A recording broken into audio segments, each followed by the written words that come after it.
Hey guys, how's it going? This is Charis, as always, and today is Friday, July 27th, I think. Just a quick reminder, if you're coming to the Bliss Out in LA class on Monday, and this one will be held actually in this park, I think, unless I move it to the beach. It depends on what the weather's doing. But if you want to sign up and come hang out, then you have to do it by the end of today. And I will put the link down below so that you can take a look and see if you want to come. Anyway, I knew I needed to record a vlog today, but I didn't know what it was going to be on. That's the street sweeper, the noise. Less than optimal, but this is the city. What are you going to do?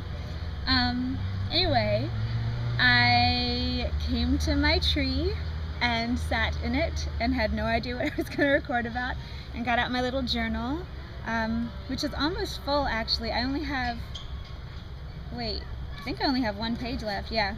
So when I got they're pretty, huh? Like, I don't know, sparkly things make me happy. Since I connected with the fairies, which is a weird thing, which is a whole other conversation. But anyway, I am rambling. So what I'm going to talk to you about today is making our own rules as our universe is changing, because it is changing. I mean, you can see it and feel it everywhere. Time's moving faster. Relationships are crazy. Like, we're meeting people who we feel like we've always known, and people who aren't in our best interest are just kind of falling away, usually pretty peacefully, although not always without pain, just from the separation of it. Synchronicities are off the meter. Like, it is intense what's going on right now, and it's pretty obvious. I mean, anyone who's at all conscious of what's going on in the world around them and in their own world outside of your normal bubble can really see that this is a strange year. I mean, anyone who argues against the crazy 2012 stuff, at this point I just don't even engage anymore, because I'm like, if you don't see everything that's going on, then honestly I don't really know what I can say to convince you. But that said, a lot of people have asked me what I think is going to happen, and my answer is always, I have no idea, because there's a lot of stuff going on a lot of dimensions right now, which explains some of the dreams you guys have been having that you're aware of as more than just dreams, more than just your subconscious presenting things for your brain to detangle. Whew, it's chilly today. It's messing with my flow. Anyway, so essentially what I'm trying to say is that it's a crazy year, it's getting crazier all the time. Synchronicities are putting us exactly where we need to be. And the thing that we need to remember right now is less trying to fit in as to what's happening outside of us and trying to figure out what's going to happen to us, and more of the fact that we make the rules, and that we are now making the rules more than ever before. That's why it's so hard to say what's going to happen at the moment the 2012 issue reaches its absolute peak, because for every single person it's going to be a big manifestation thing. A few months ago I had this meditation where I was told by my rhythm teacher, who is an ET, and he's like my main guy. I see a bunch of people in my meditations, I kind of go down the line, but he's kind of the main one who's always been with me. Only a couple years ago did I even realize he was an ET at all. I just thought he was a spirit guide. Anyway, that's neither here nor there. But what I wanted to tell you was that he said to see the universe as a friend, and as someone who you're communicating with all the time. Some people might think it a little bit easier to see the universe as a garment, as something that you wear and something that you interact with as if it were clothing. But for me, for some reason, that wasn't the most helpful thing. And he did tell me when he told me, some people see it better like this and you'll see it better like this. And what he said was to have a constant conversation with the universe and say, okay, well, give me the answer to this question, or what should I do about this thing, or can I experience this? And what I've seen happening is the universe will straight up answer you in the most random ways. Either you'll walk by someone who's having a conversation that you'll just hear a piece of and it'll answer your question, or it'll be huge on a billboard, or you'll pass a sign for like a business that tells you exactly what it is that you needed to know. It's pretty crazy. And once you start paying attention, first you'll think you're imagining things, which of course happens with synchronicity, but after a while it'll just get ridiculous and you'll have to just laugh and keep going and take it as the tips and direction that it's meant to be. So that's something to make yourself more aware of. And also the thing about 2012, the issue with late 2012, when I first came back to California, the question from back east was, well, what if something happens? A lot of people have seen possible cataclysms going on in California, especially Southern California, exactly where I am. And there was an earthquake like within a mile or two of me a couple nights ago. Slept right through it, didn't feel a thing. It was a small one, but since the epicenter was so close, my sister was awake and she could really feel it, but I didn't feel anything. And so it's kind of like that.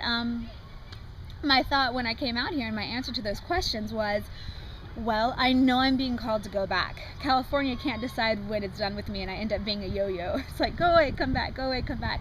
So if I'm supposed to be there, I'm supposed to be there, and if I get squashed, then I'm supposed to get squashed. But I don't think that the universe and Gaia would bring me back to this place just to squash me. So the answer, I think, is that we're making what it is, that it will be different for different people. Some great big cataclysm might happen. I honestly don't know. It might not. And it might be another thing like Y2K, or, you know, any of the other 5 or 6 huge apocalyptic predictions that were made in the 20th century that a lot of people kind of got on for and bought a bunch of stuff to keep themselves fed and safe, and then nothing happened. I know that I'm not guided to stock up on stuff or to kind of do the disaster prep stuff. Some people I know are, who have good guidance.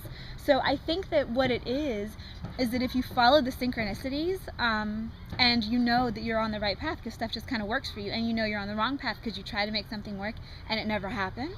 So if you follow your own synchronicities and you feel that joy feeling, and you feel that, yes, I'm doing what I'm supposed to do, feeling that calm, sensual, aware, present feeling, then you can be assured that you'll be exactly where you're supposed to be, and that you already are exactly where you're supposed to be, and that will continue as long as you kind of stay on that train. And so when the big thing happens, which is happening all the time, huge things happen every single day, but whenever the big thing for you happens, then you'll be exactly where you're supposed to be at that time, and you'll do exactly what you're supposed to do. And if you can keep yourself in the alignment of your true presence and your true being, then you know that you'll be the help you're supposed to be, you'll receive the help you're supposed to receive, and that everything will be perfect. And the main thing to remember is that, yeah, things are changing, things are different, and you are an active participant. Nothing is happening to you. You are not a victim of anything. Even if it's past karma that you have to work off, you can move more quickly or more slowly depending on how present you are. So you could learn 5 or 6 lifetimes of karma in a week, maybe even less, if you're present. If you keep fighting it, or if you keep blaming other people for your own situations, then it's likely going to keep repeating itself a lot until you come around to the knowledge that really it's all you and you're doing all of it yourself because you chose to. Another huge thing is that no one is alive on this planet right now who didn't choose to be here for the 2012 party, no matter how it evidences in the physical reality that we are all pretty much in. That's also why there's so many people alive right now. I have heard that a lot of people wanted to be here, and a lot of people are helping, and this is a huge birthing process that Gaia is doing. So yeah, you're where you're supposed to be. And that also goes for people who are being born and people who are dying. Lots of things are getting shuffled around so that everyone can be exactly where they're supposed to be. I know some young people who have died in the past couple years who opted out so they could serve as guides for their friends still incarnate. And that's actually a really cool thing when you see it after the fact, because the one person I'm thinking of died very unexpectedly and very mysteriously, and no one knew how he died, and I never met him until after he was already deceased. So yeah, and we've had conversations and stuff, and he's a really great guy, and it's one of those things where, yeah, he opted. He knew that he could either stay and kind of go down a sketchy road and things could get really messy, or he could leave and kind of do this angel thing for his friends. And so he opted to leave, and all of his friends know that. They constantly see him in dreams. He visits them. One night I was staying over at a friend's house who was his very best friend, and I didn't even know this guy. I was sleeping there because I was friends with his parents, and they said, oh, well, there was something going on, and so just stay here in his bed. And so I slept in his bed, and in the middle of the night I felt his deceased friend, the guy I'm talking about, his presence over me, like in the bedroom, kind of saying, who are you and what are you doing in my friend's bed? And I was like, you know, all good, I'm friendly, whatever. and greeted him and said hello. And then the next morning I found out that, yeah, exactly what I'd experienced matched this guy's personality to a T. And he had been checking out the space and making sure that all was well for his best friend, who is the one who I was sleeping in that bed while this guy was off in college, and I was staying with his parents. Anyway, that's just one of the gajillion crazy stories that I could tell you, but I will finish rambling in a few minutes. I have some things to update you on, which I am like so excited about. I honestly can't even express. The synchronicities are going nuts, and it's so funny because these ideas are things that I've been meaning to do for years now, and never have they come to fruition in the way that they're coming to fruition now. So it's really obvious, and even when I think back on it, I see that, yeah, no, then I really wasn't ready. I probably could have pulled it off had I really pushed and shoved and forced, but now it's all just flowing. So I can see that the inspiration and desire was something that was building so that it could blossom when it was ready, and now it's ready. And so one of the things that I'm going to do is a retreat in Mount Shasta. And I drove over Mount Shasta once before I even knew what Mount Shasta really was. I was driving from Portland to LA, and I saw on the horizon this giant majestic mountain, and I was just very in awe of it because its presence was so strong. And then I didn't realize the road went over it, so I was just kind of checking it out because the road didn't seem to go directly toward the mountain. It was one of the major highways going up and down California. I'm not sure exactly which one it was. You could very easily map it and see. And then once I got to the mountain and I'm driving over the mountain, I was having these incredibly intense energy surges going through me. I hope that scream just came through because there are kids playing over there. That scream was perfectly timed. It felt like that. Like that. I hope you heard it. Anyway, yeah, these intense energy surges. I felt like crying. I was like kind of, whenever I'm doing intense emotional detox, my lungs get really shaky, and so my breath in and out gets really like spastic, kind of. I'm not breathing really fast, I'm breathing slow, but it's like gaspy. That was happening. My whole body was just kind of convulsing, and I had these really strong urges to cry, and I think I did cry a little bit the whole time, completely in awe and having this incredible feeling of coming home, which is about all the emotions that you can feel at once. It was really intense, but I knew that something was going on. And when I got to LA, this was a couple of years ago, and there was a bunch of stuff going on, so I kind of stopped thinking about it. And then within maybe 4 or 5 months, I was in a regression, a past life regression, and remembered that on my very first lifetime here on Earth, which was, you know, forever ago. I mean, a really long time ago, possibly before humans were even well established here. Anyway, I lived under Mount Shasta in the caves down there with all the crystals.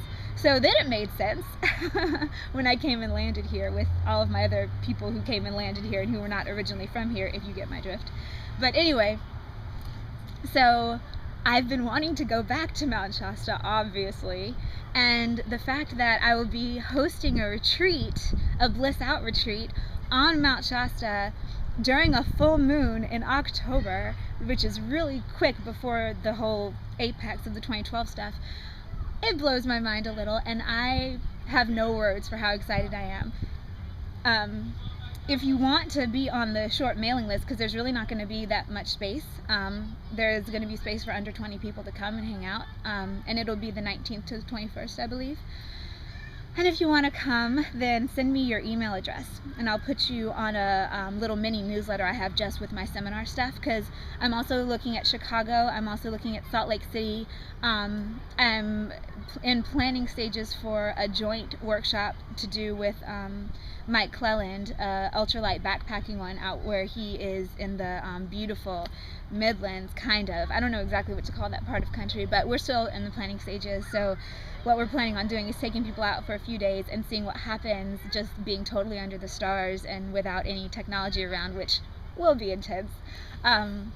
Anyway, so these workshops and retreats are really rolling off my tongue, kind of, and it's fabulous, and I'm so excited, and I can say that I've never felt more in line with my purpose in my entire life than I do now, and I can't wait to meet all you guys, because those of you who are watching my videos are probably mostly the folks who are going to be coming to the workshop. So if you have any questions, let me know. And yeah, send me your email if you want to be on the short list, because I'll have a little newsletter, not the same one as the Starseed newsletter, but it'll kind of give you advance notice and stuff, because my seminars and workshops are all going to be very small, because I really want to connect very closely with the people who I'm hanging out with or blitzing out with.